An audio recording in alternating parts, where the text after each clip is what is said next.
When we're planning out an organic synthesis, we may wish to catalog the reactions, either on paper or just in our head. And organic chemists like to do this, and so they'll divide reactions up based on what kind of transformations happening or what structural changes are occurring. So, we may wish to look at what functional groups are involved.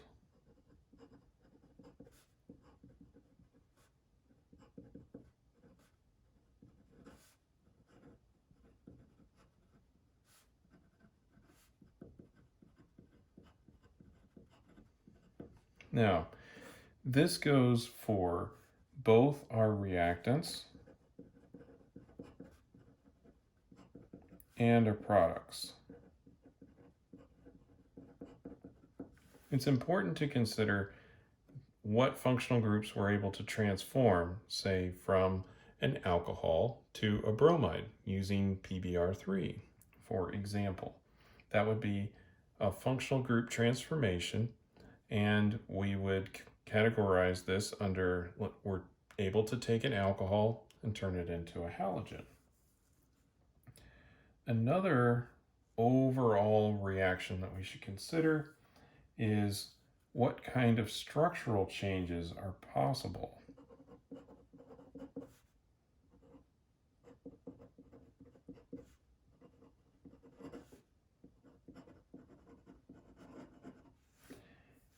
And a lot of times this will involve making new carbon-carbon bonds, or at least adding more carbon-containing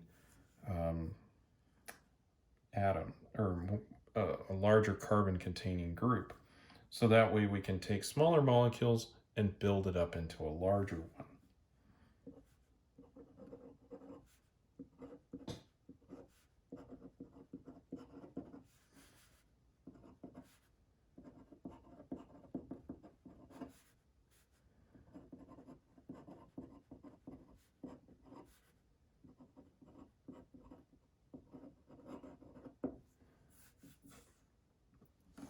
Now, in order to effectively plan a synthesis, we're going to need to know a lot of reactions, or at least be familiar enough with them to realize that transformations are possible.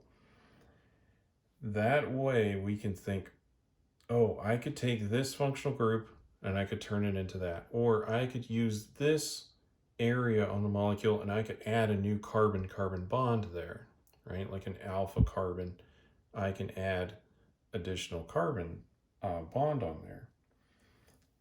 This will help us when we're planning out synthesis. So let's just use an example of something that we could use. Here. So we could start with an alkene and we could turn it into an epoxide.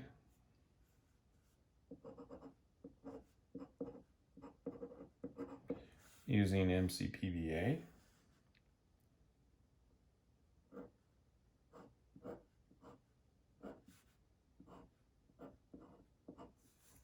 Just like that.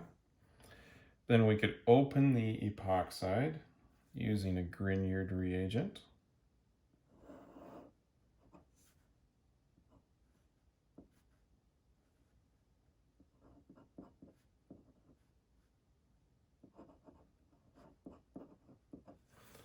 And we should probably do this in an ether.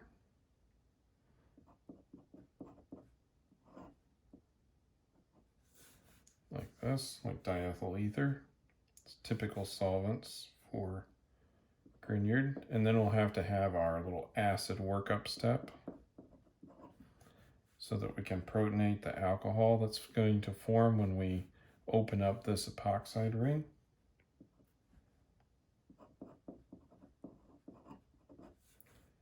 And you'll notice that I'm not really going to draw any of the mechanism on here, just because when we're trying to plan out a synthesis, It's important to keep the mechanism in mind because of the selectivity, but that would make this a very crowded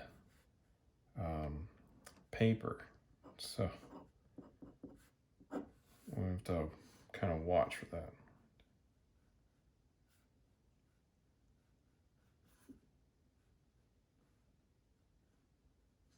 All right, got the right number of carbons. Now let's just say that we wanted to substitute this with a cyanide. Now, it's not really possible to do that directly. We don't really have a reaction that could operate on that. And we can know that by looking at the reactions that we've done before and thinking back to what kind of reactants do we need to affect the product. So instead, we're going to need to convert that into a better leaving group. Now you might be thinking that we could use acid to affect this transformation and just protonate that alcohol into a better leaving group. But I'm going to explain here why that would be a bad choice in just a second. So we've converted that.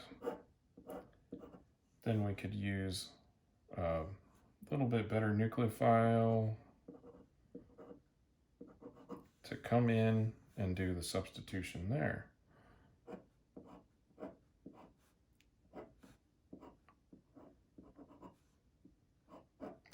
Now you'll notice that we've got functional group changes, and this isn't really changing the carbon-carbon structure here, so this really is a functional group change. Now we've affected the carbon-carbon structure by adding an additional carbon-carbon bond here. We've also done a functional group transformation. Here we're changing the functional group, and also here, yes, we're changing the functional group, but we're also modifying the carbon skeleton. And so sometimes the lines between what's happening here gets a little bit blurred. Now, I mentioned that we needed to convert this alcohol into a better leaving group, and we couldn't just use acid to do it like we normally would, because we protonate this right here. The reason for that is if we want to change this into the cyanide, if we add acid to this, it will protonate the cyanide as well, and it will make hydrogen cyanide, which is a gas, and it's deadly. And so it would no longer be in our container. It would start bubbling out, and hopefully you were doing this in a fume hood so that there is less danger to you.